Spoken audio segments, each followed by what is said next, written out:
All right. Hello, everyone. Welcome back to another episode of Sober Yoga Girl. I am thrilled to have Tasha today as a guest on the show. And I've known Tasha for a long time now, actually. And she was one of the first participants in the first ever Sober Girls Yoga Challenge I did. So it used to be Sober Girls Yoga back in the day. Now it's Sober Curious Yoga. And Tasha was in that first group in 2020. And since then, she's remained part of the Mindful Life Practice community. She became a yoga teacher. She teaches yoga for us. So she's super involved in our community and everything we do. So I'm really excited to hear Tasha's story today. So welcome, Tasha. How are you? Thank you so much for that intro. I feel so honored. No, I'm doing great. It's fun to be here. Awesome. Nice to have you here. And so Tasha joins us from the States. Maybe you could tell the community a little bit about you and kind of what you do, where you are. Yeah, so right now in St. Paul, Minnesota, which is the capital over here in the States. I am a public school teacher, so I work with English learners, and it's really cool. Like, I do a lot of classroom support, but I also do a lot of connecting with families, and it's really cool to kind of be integrated into the community in that way. When I got connected with you, Alex, and this community, I had been teaching internationally, and I know that's something that really drew me into this community particularly because there's a lot of expats in this group, and we were both international teachers at the time. So yeah, I mean, that work has definitely been a big part of my identity. It's brought me kind of traveling all around the world, and it's something that I really bring into my work here, and also just personal interest of mine. Yeah, I grew up here, so Minnesota is definitely a place that people come back to. You'll see. Yeah. That's so nice. What about it brings people back? I mean, it's wicked cold here, so I'm ready to get out, but it's very comfortable. There's a stereotype here of Minnesota nice, and people are, that's the, how would you say, the nice way of saying passive aggressive. So people are very friendly and polite with each other. If you have to get around someone, no one would ever run into you. I know you're on the East Coast and it's every man for themselves. I hear people I'm sorry, let me get that for you. I don't know. It's very easy. I mean, obviously for some people, there's definitely big divides in equity, which has come to light. I mean, has always been the case, but it's definitely more on people's minds and shown its light in the past years. Why people come back, I think a lot of people here don't leave, is the other thing. It's very, and it's just not really a transient city. It's not like DC, New York, where people are coming and going.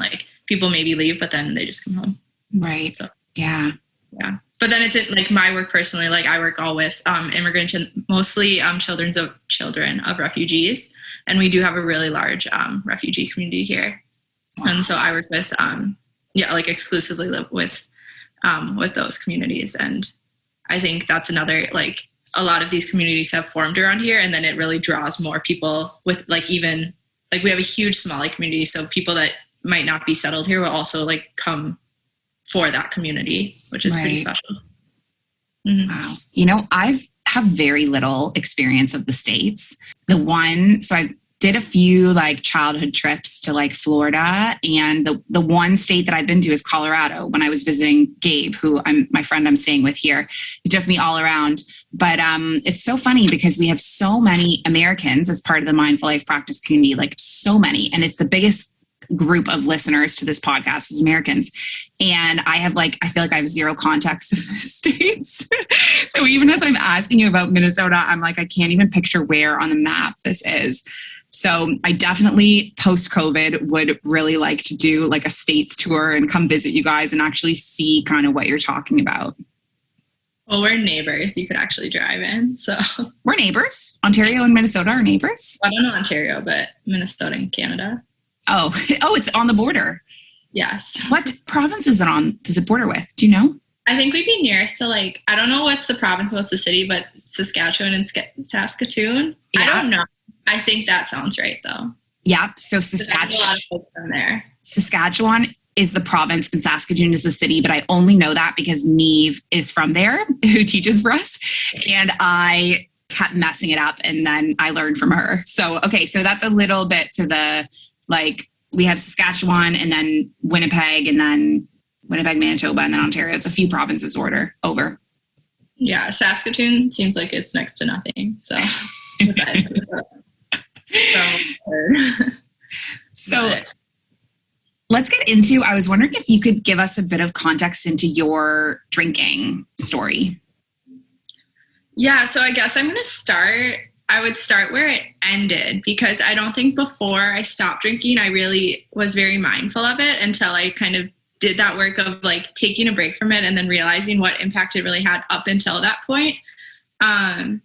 So yeah, as you kind of mentioned in your introduction, like I had done, you offered this like 30-day yoga and sobriety challenge. And I remember at the time when I found it, like it wasn't something I was looking for at all. And I don't know if you're familiar, I'm sure we've talked about the Whole30 program. It's just kind of a nutrition reset. And it's something that I have, like a practice that I've been doing for years. It's like you cut out alcohol, sugar, dairy, like every food and substance that like can cause people inflammation. And then the idea is that you reintroduce the thing slowly and kind of see the impact it has both on your physical body and your mind. And so usually I do that like every February, but it was June of that year. And that was the like June 2020. So like a few months into the pandemic, and I just gotten into like a really bad, like just unhealthy rut of like, you know, being in all the time and like definitely like drinking a lot of wine. Cause I was in this long distance relationship. So we would like watch movies, and it would be like, we had a time difference. So it'd be like noon my time. I'm like, oh, it's like movie, popcorn and wine. Like that was like what I was doing like every noon. So I was just like feeling a little like icky in general. So I did this, so I was going to do the Whole30 anyways. And then like through Instagram or Facebook, I found your stuff and this challenge, and I was like, oh, well, like I'm not drinking anyways. And like, I've always practiced yoga, but I had kind of not been like in my like most consistent practice at the time. So I was like, oh, perfect. Like, and I remember like talking to my mom about it, like not even about the sobriety part. I'm like, do you think this is a scam? Like, should I just do it? Whatever. Like, what's the worst that can happen?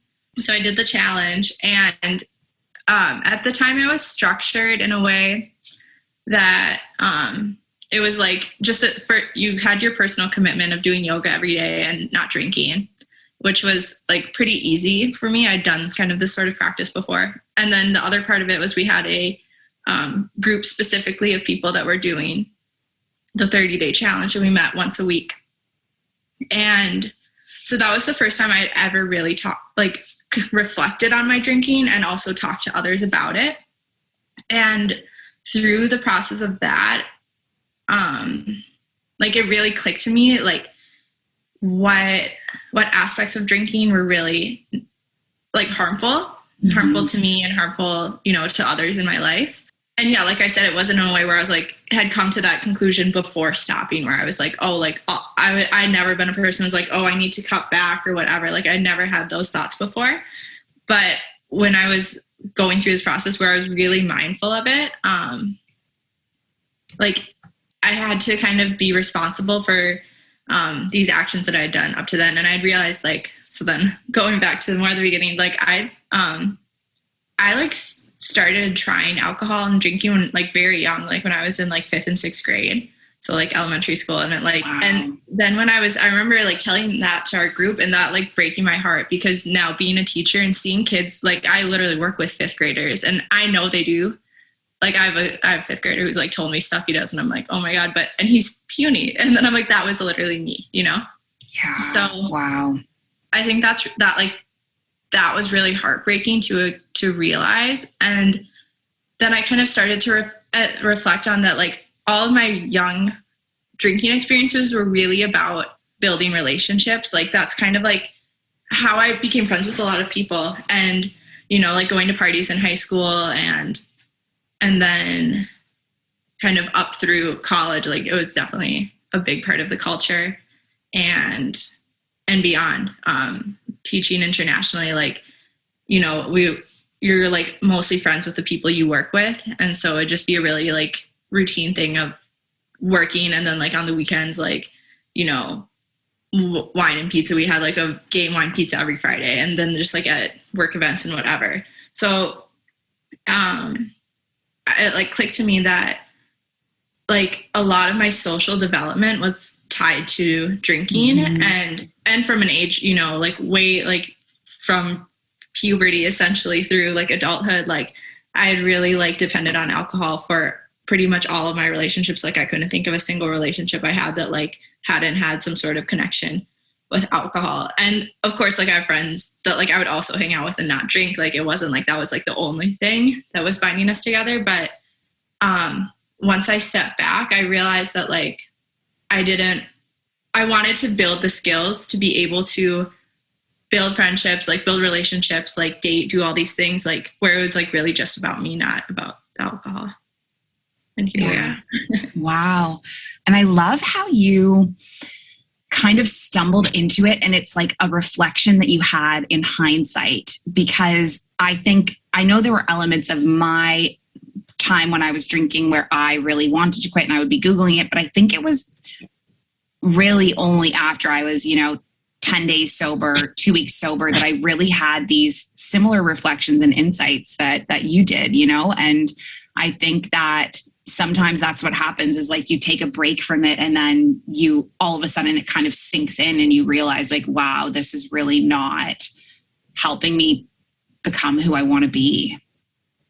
No, exactly. And I mean, like I definitely so like my dad has been sober my entire life. Like I'm 28, so he's probably been sober for like over 30 years. Wow. And so it was almost something that I was kind of embarrassed of growing up, I remember, because all of the other, like, we'd have a lot of neighborhood parties, and, like, I was just very close with my neighborhood, and it would always be, like, the adults drinking, and, like, I kind of felt like, and my mom would, like, have wine coolers, like, but she was just never a big drinker either. So, like, I always kind of felt embarrassed, like, my parents were kind of on the outside of that. Wow. And then, yeah, so it's interesting kind of, like, being older now and being able to see, like, oh, well, like, I can also see how, like, this person's drinking affected their kids, Yeah. That is so amazing how deeply ingrained it is into our culture that you would notice that about your parents and feel embarrassed, and that's so interesting. When I was growing up, my parents didn't really socialize that much. So I think I just wasn't around. I don't think I was around the parties enough to see it, but there was a lot of drinking at home, but I don't think I was around other parents enough to like compare what my parents were doing as opposed to others, Yeah. And then I think I think the other big piece of like, once I started reflecting on that, like realizing that and then seeing it in other people, and then also reflecting on, like, I was in a relationship in college where like my partner's drinking was a very big problem, and like is ultimately why we broke up. And just at the time thinking it was okay, not like at the time I knew it's not okay because that's why we broke up, but for so long, like making excuses about it and like dealing with it. Whereas like now I know I would see that and be like, absolutely not. Which is part of like me growing up and like going through that experience and learning about that, but then also me just having a different mindset about alcohol. So, right. So tell me about once you quit drinking, how did your life change? It was such a transitionary period anyways, which I think is what made like I think it made it very easy for me to let it go. So when I stopped, I was like temporarily living with my parents. I didn't know what was going on. I was supposed to be going back to my job in Abuja. And then when I was living with my parents, I was really locked down. Like I really didn't socialize much because of COVID. And my mom is immunocompromised. So we were like really locked down. My family doesn't drink. So it was a very easy like transition for me. But I didn't tell my family, like, and I don't even know, like, I told them like a few weeks ago at Thanksgiving, like my family didn't realize, and I don't know what that's about, but like I slowly started like getting out more, but it was all kind of like piece by piece. And like I went and I stayed with my friend in Turkey for a while, and like she's a close friend, and it was like we would go and grab drinks and she would get a drink and I wouldn't. Like it wasn't a big deal ever, and we weren't partying, and it just like it wasn't there. I just didn't have a lot of pressures. And then when I moved back here, like that's when it wasn't like more challenging to keep up the drinking, but I had to really reflect on like what I was doing, and that like pretty much, you know, all of my friends here from before were really party friends. And there was also distance since I hadn't lived here for a while.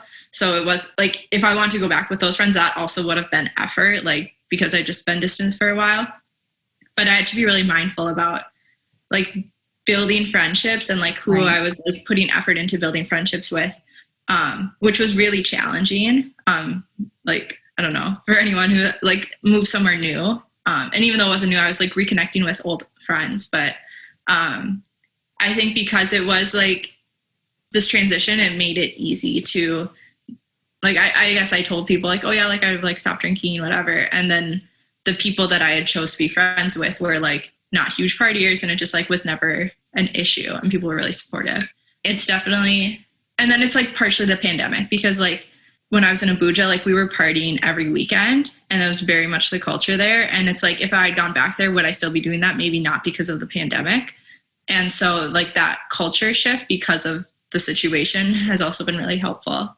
Right. So my biggest pride, or what's changed the most in me since stopping to drinking, is that friendship piece. And I know that's what I was talking a lot about and reflecting on like why I was thinking that the drinking was such a problem, is that like I've made so many friends in this past year that have all been like, because it's like just been me, like my genuine authentic self, because the alcohol has been removed from the picture. And like I've made a lot of friends like at parties where other people have been drinking, and I'm really comfortable being out. However, puts in this piece of follow-up that was really missing before, because when you're drinking and you like are at a party and you're like vulnerable and sharing stuff with people that like is inappropriate, and then like you're like embarrassed or you don't want to see them ever again, or there's just no like authentic connection, where it's like a lot of the friendships I've made, it's like, okay, like there's like just something a little deeper and genuine there, because there isn't that alcohol filter. I don't know how to say. So then like it just leads to more follow-up. And yeah, absolutely. It's so true, because when you are sober, your choices are intentional and your connection is authentic. And I totally agree with that. It's like you just have these deep friendships. Like I honestly was thinking as you were talking, like it's so weird to me that we've never met in person, because I just feel like I know you so well now. Like and like, you know, these friendships and these connections as part of our, you know, sober community, like it's the same type of thing. It's just built on so much like realness to it.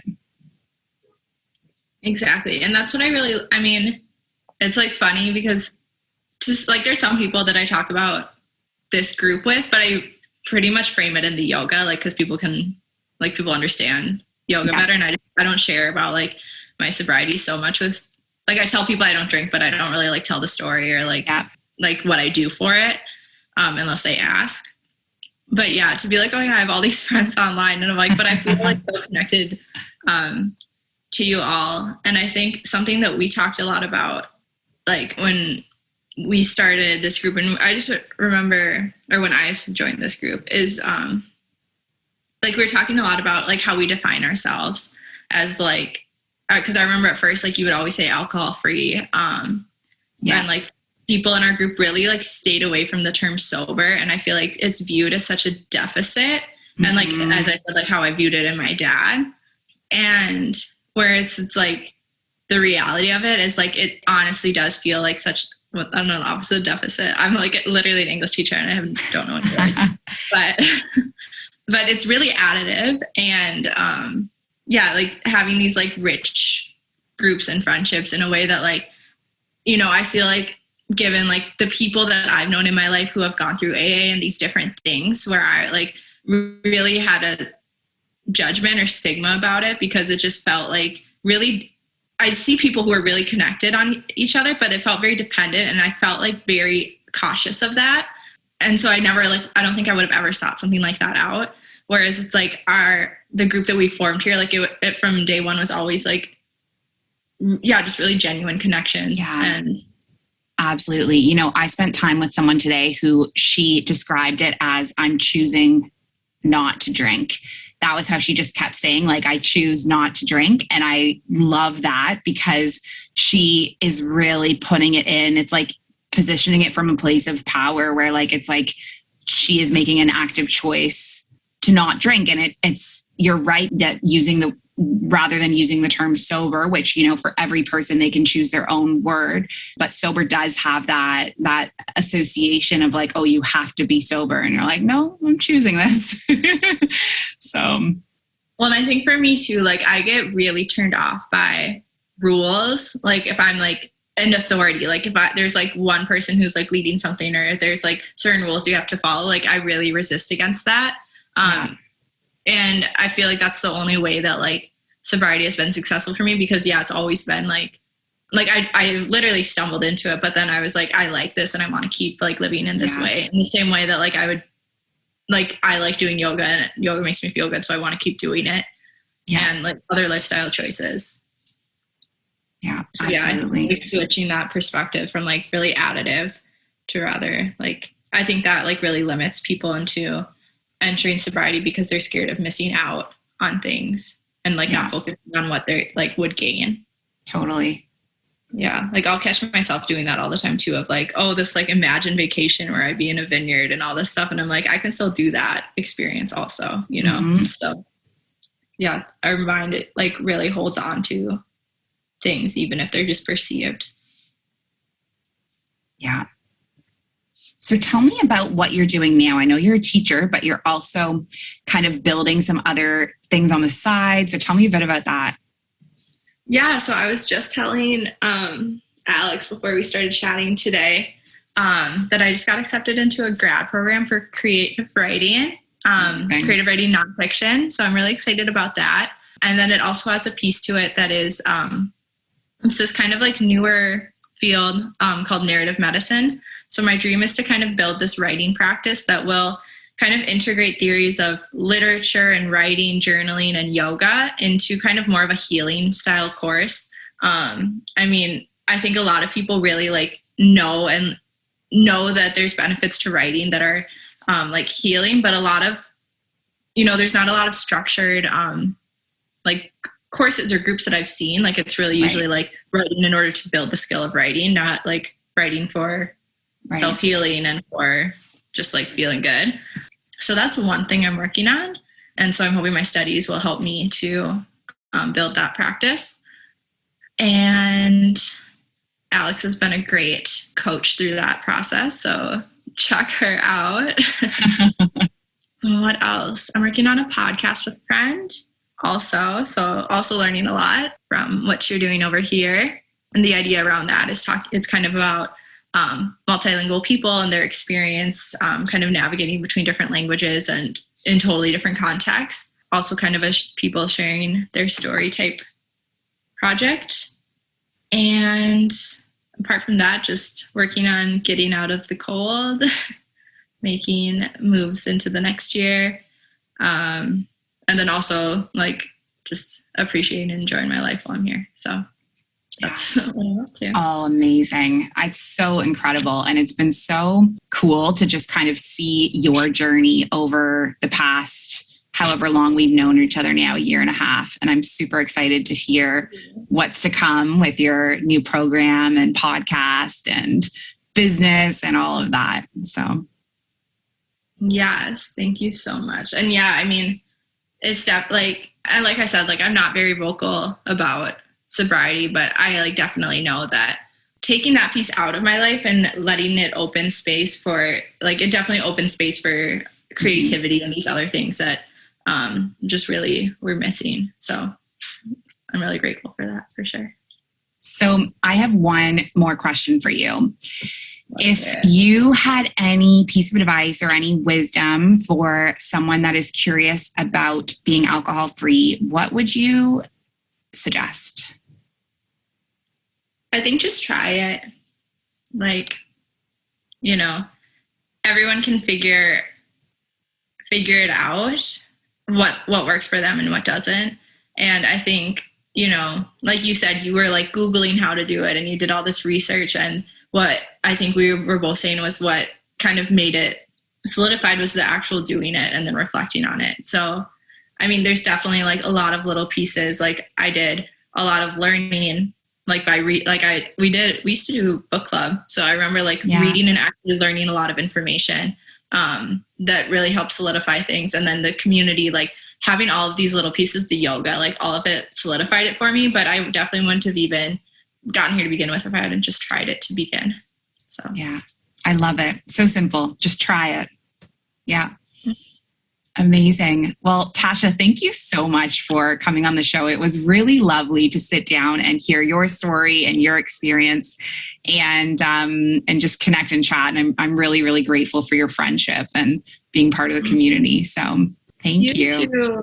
I love this group and I love everything we do here and love working with you and being your friend also. So thank you.